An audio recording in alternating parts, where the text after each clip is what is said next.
The famous surgeon Denis Burkitt is better known for his discovery of a childhood cancer, now known as Burkitt's lymphoma, than for his 1979 international bestseller, Don't Forget the Fiber in Your Diet.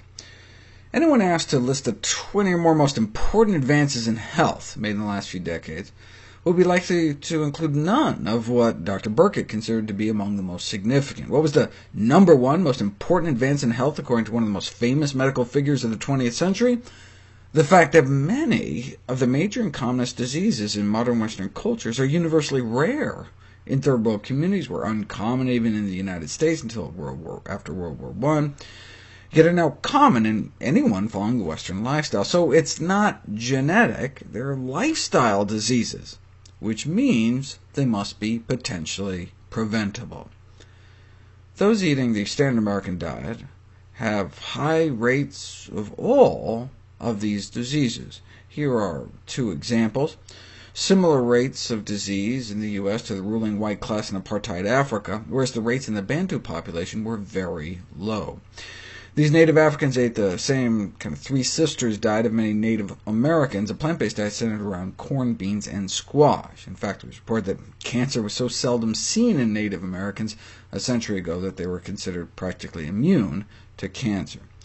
But what is meant by very low rates among rural Africans? 1,300 autopsied over 5 years in a Bantu hospital, and less than 10 cases of ischemic heart disease, our number one killer.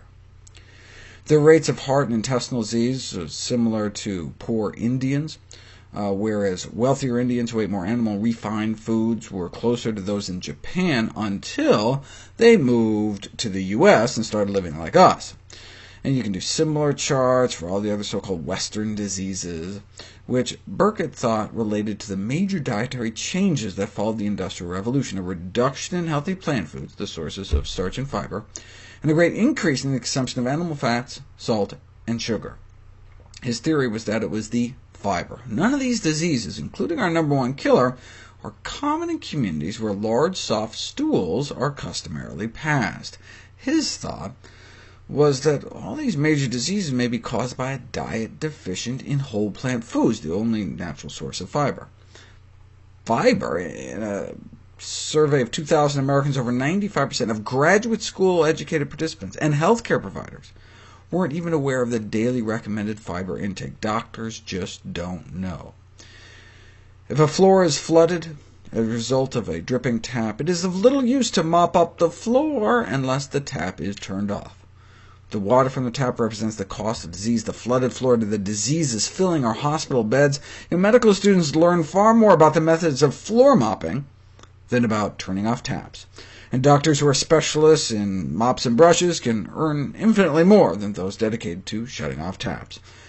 And the drug companies sell rolls of paper towels so patients can buy a new roll every day for the rest of their lives. To paraphrase Ogden Nash, modern medicine is making great progress, but just headed in the wrong direction. Preventive medicine is, frankly, bad for business.